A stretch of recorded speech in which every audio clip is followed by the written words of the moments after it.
ሰላም የተወደዳችሁ የዩቲዩብ ቤተሰቦች እንደምን አላችሁ? ባላችሁበት የዓለም ዳርቻ ሁሉ ሰላማችሁ ይብዛልኝ። አማኒ ነኝ። ዛሬ ደግሞ በአዲስ ቪዲዮ መጥቻለሁ። ቻናሉን ሰብስክራይብ ማድረግ እንዲሁም ሀሳብ አስተያየታችሁ ኮሜንት ስራ አስቀምጡልኝ። ዛሬ ከላይ በርዕሱ እንዳያችሁት አዲስ ፓስፖርት በስልካችሁ ማውጣት እንደምትችሉ በአጭሩ አሳያችኋል። ስክሪኑ ጋር ገብቼ እኔ አሳያችኋለሁ ማለት ነው። እናንተም ደግሞ እያንዳንዱ ስቴፕ እየተከተላችሁ በራሳችሁ አፕላይ አድርጋችሁ ያለምንም ወጪ የሚያስፈልጋችሁ ሁለት ነገሮች አሉ።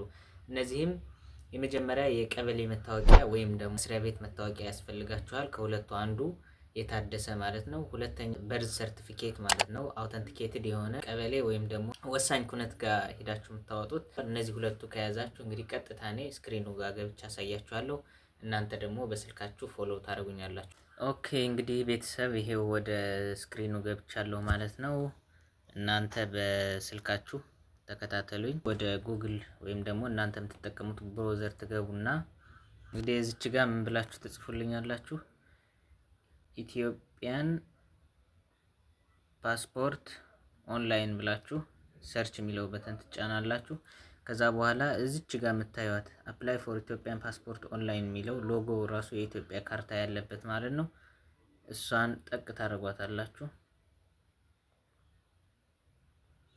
ኦኬ ከዛ በኋላ ስታርት ኒው አፕሊኬሽን ሬጂስተር ኤንድ ቼክ ኒው ስታተስ ሚል ሶስት አማራጭ አለ። ወደ ታች ተወርዱ ደግሞ የጠፋ ፓስፖርት፣ ኒው ፓስፖርት፣ ኤክስፓየርድ ፓስፖርት። ለዛሬ አዲስ አፕሊኬሽን ስለሆነ ማሳያችሁ፣ በቀጣይ ሁሉም ኤክስፓየርድ ያደረገ የጠፋባችሁ እንዲሁም ደግሞ የፓስፖርት ዳታ የተበላሸባችሁ እንዴት መቀየር እንዳለባችሁ አሳያችኋለሁ። አዲስ ስለሆነ ማሳያችሁ ስታርት ኒው አፕሊኬሽን ትሉታላችሁ። ከዛ በኋላ እዚህ የሚያስፈልጉ ሪኩዌስት አን አፖይንትመንት ሚል ይመጣል። ወደዚህኛው ፔጅ ይመራናል ማለት ነው። በዚህ ላይ ፓስፖርት አፕሊኬሽን ፎርም ይላል።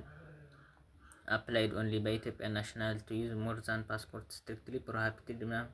እዚህ ጋር ሌሎች ህጎች አሉ። ያው ዞሮ ዞሮ እነዚህ ማንበብ ትችላላችሁ። አጠር ለማድረግ ግን አይ አግሪ ቱ ዘ ተርም ኤንድ ኮንዲሽን ብላችሁ ስታርት ኒው አፕሊኬሽን የሚለው ጫናላችሁ። ወደዚህኛው ፔጅ ሲመራችሁ ኒው ፓስፖርት አፖይንትመንት፣ ሪኒዋል፣ ሎስት ኦር ስቶለን ፓስፖርት ኢንፎርሜሽን ኮሬክሽን አፖይንትመንት የሚል አራት ኦፕሽን ይመጣል። እኛ የምንፈልገው ኒው ፓስፖርት አፖይንትመንት የሚለውን ጫናለን። ከዛ በኋላ ወደ ሳይት ያስመርጠናል ማለት ነው። ሳይት ማለት አሻራ ወይም ደግሞ ሄዳችሁ የምትሰጡበት እንዲሁም ደግሞ ፓስፖርቱ ሄዳችሁ የምታወጡበት ማለት ነው። ከነዚህ ውስጥ አዲስ አበባ፣ አፋር፣ አማራ፣ ቤንሻንጉል ጉሙዝ፣ ሴንትራል ኢትዮጵያ ሪጂናል ስቴት፣ ድሬዳዋ፣ ጋምቤላ፣ ሀረር፣ ኦሮሚያ፣ ሲዳማ፣ ሶማሊያ፣ ሳውዝ ኢትዮጵያ ያለ እያንዳንዱ አማራጭ ያመጣል። እናንተ ወደሚቀርባችሁ ትሞላላችሁ ማለት ነው። እኔ ለምሳሌ ሶማሊያ ክልል ስለሆነ ያለሁት ሶማሊያ ብዬ ብመርጠው ሶማሌ ውስጥ አይሲኤስ ቢሮ ያለባቸው ኦፕሽን ያመጣልናል ማለት ነው። ሶማሊያ ጅጅጋ ብቻ ስለሆነ ያለ ጅጅጋ መርጣለሁ። ለምሳሌ ግን አሁን አንድ አማራ ክልል የሚኖር ወይም በአማራ ክልል አጠገብ ያለ ሰው ለመሙላት ቢፈልግ ከባህር ዳር እና ደሴ ያስመርጣችኋል ማለት ነው። የምትፈልጉት ባህር ዳር የሚቀርባችሁ ከሆነ ባህር ዳር፣ ደሴ የሚቀርባችሁ ከሆነ ደሴ፣ ካልሆነ ግን ፓስፖርት በየትኛውም ቦታ ማመልከት ይቻላል። ባይዘው ኦሮሚያም ሄዶ ማመልከት ይችላል፣ ሶማሊያም ሄዶ ማመልከት ይችላል። ጀስት እንደ ፍላጎትህ ማለት ነው። ስለዚህ እኔ ሶማሊያ ክልል አረኩት። ሲቲ ጅጅጋ አመለከትኩ። ኦፊስ ጅጅጋ አይሲኤስ የሚለው መርጣለሁ። ዴሊቨሪ ሳይት አይሲኤስ ሜን ኦፊስ የሚለው ማለት ነው። መርጥና ኔክስት እላለሁ።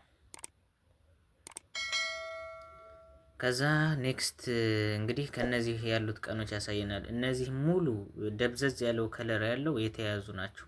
ለምሳሌ ኤፕሪል 2025 ሙሉ ተይዘዋል። በፈረንጅ ቀን በፈረንጅ ነው የሚያመጣላችሁ። ቀይ ቀይ የሚያሳየው ደግሞ እሁድ ቅዳሜ ነው። ሜይም በተመሳሳይ ሁሉ ተይዟል። ቀይ ቀዩም እሁድ ቅዳሜ ነው ብያችኋለሁ። ጁንም በተመሳሳይ ተይዟል። ከዛ እንግዲህ ጁላይ 25፣ 28፣ 29፣ 30፣ 31 እና አንድ ክፍት ናቸው። ይኸው እንደምታዩቸው እነዚህ ደመቅመቅ ያሉት ማለት ነው። እነሱ ቲክቲክ ያረኩባቸው እነዚህ ክፍት ቀኖች ናቸው። ደብዝዝ ያሉት ደግሞ የተያዙ ቀን ናቸው ማለት ነው። ከዚህ ቀይ ቀዩ ደግሞ እሁድ ቅዳሜ ማለት ነው። ስለዚህ ከነዚህ ደስ ያለ እኔ ዝም ብዬ ለእናንተ ለማሳየት ስለሆነ ጁላይ 25 አድርጌው ሰዓት ትመርጣላችሁ። ሞርኒንግ ነው ወይም አፍተርኑን ማለት ነው። ደስ ያላችሁ እናንተ የሚመቻችሁ ሰዓት ሄዳችሁ ትመርጡታላችሁ። እኔ ለምሳሌ ከ14 ሰዓት እስከ 15 ሰዓት አፍተርኑን መርጫለሁ። ስለዚህ ከዚህ የኢንፎርሜሽን ትሞላላችሁ ማለት ነው። ወደ ቀጣይ ፔጅ ሲወስዳችሁ ፐርሰናል ዲቴል የመጀመሪያ ስማችሁ ትክክለኛው ስፔሊንግ ምናምን ሳታሳስቱ በእንግሊዘኛ የመጀመሪያ ስም ትጽፋላችሁ። እዛ የአባት ስም እኔ ለምሳሌ የአባቴ ስም ሞላው። ግራንድ ፋዘር ኔም የአያቴ ስም ሞላው። ከዛ ዴት ኦፍ በርዝ ሳታሳስቱ በዶክመንታችሁ ትክክል መርጣላችሁ ማለት ነው። እኔ ለምሳሌ ያው ለእናንተ ለማሳየት ስለሆነ 2007 አድርጌ በፈረንጅ ነው የሚሞላው። ከዛ ወደ ፈረንጅ ቀይራችሁ ነው የምትሞሉት። እዚህ ጋር ሌላ አፕሊኬሽን ምንም ተጠቅማችሁ ቀኑ ወደ ፈረንጅ ቀይራችሁ ነው ዴት ኦፍ በርዝ መሙላት ያለባችሁ። ከዛ በአማርኛ ከዚህም ታስገባላችሁ። እኔ ዝም ብዬ ለማሳየት ስለሆነ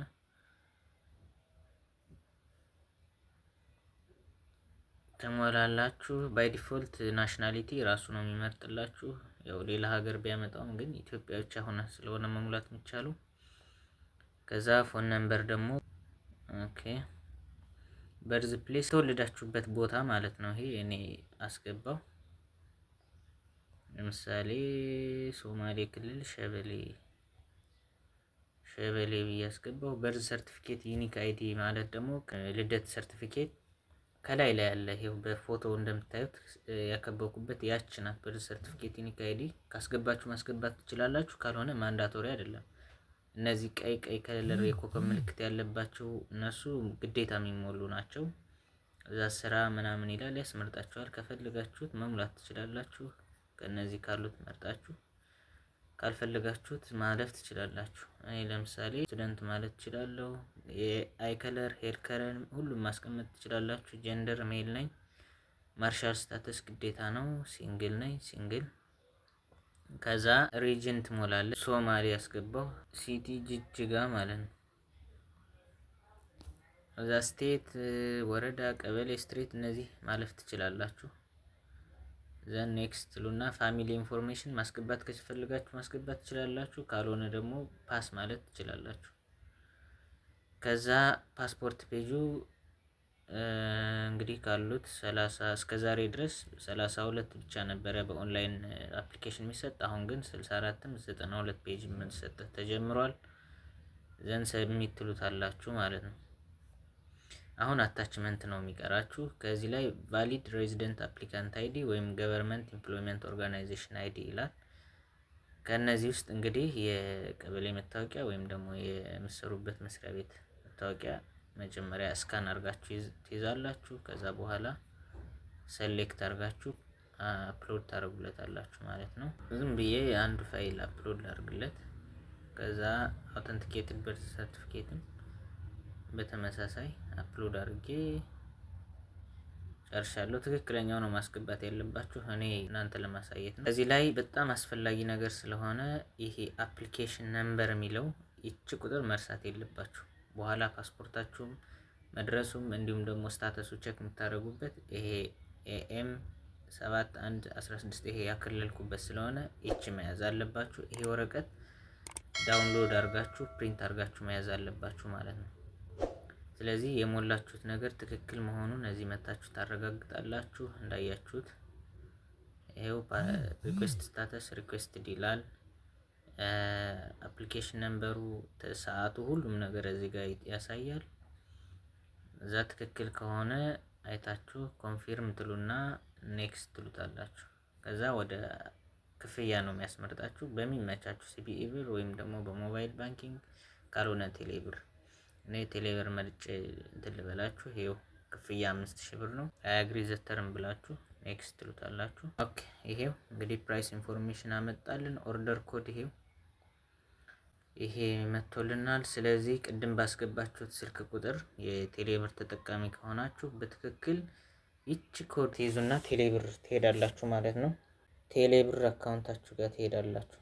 ፔይመንት የሚለው ጋር ገቡና ታክስ ኤንድ ገቨርንመንት ሰርቪስ የሚላለ እሷን ትነኩና ከዛ በኋላ ኢሚግሬሽን ኤንድ ሲቲዝንሺፕ ሰርቪስ ይላል። ቅድም ያሳያችሁ ሪፈረንስ ነምበር የሚለው እዚህ ጋር ታስገቡና ፔይ ስትሉት ክፍያ ይፈጽምላችኋል ማለት ነው። ሪፈረንስ ነምበር እንዳትሳሳቱ። አፕሊኬሽን ነምበር እንዳትሳሳቱ። እነሱ ሁለቱም ይዛችሁ ፔመንት ከጨረሳችሁ በኋላ ቅድም ወደ ነበርንበት ፔጅ ተመልሰን ከከፈላችሁ በኋላ የሚያሳየው ቅድም ባሳየዋችሁ መሰረት ቼክ ስታተስ የሚለውን ትገባላችሁ። ከከፈላችሁ በኋላ ማለት ነው። ሎጊን ማለትም አያስፈልግም። አፕሊኬሽን ነምበራችሁ አስገብታችሁ እዚህ ሰርች ስትሉት ፓስፖርቱ ክፍያ ከተፈጸመ ፔመንት ስታተስ ፔድ ይላል። ከዛ በኋላ ሁሉም ነገር በዚህ ገብታችሁ ማየት ትችላላችሁ ማለት ነው።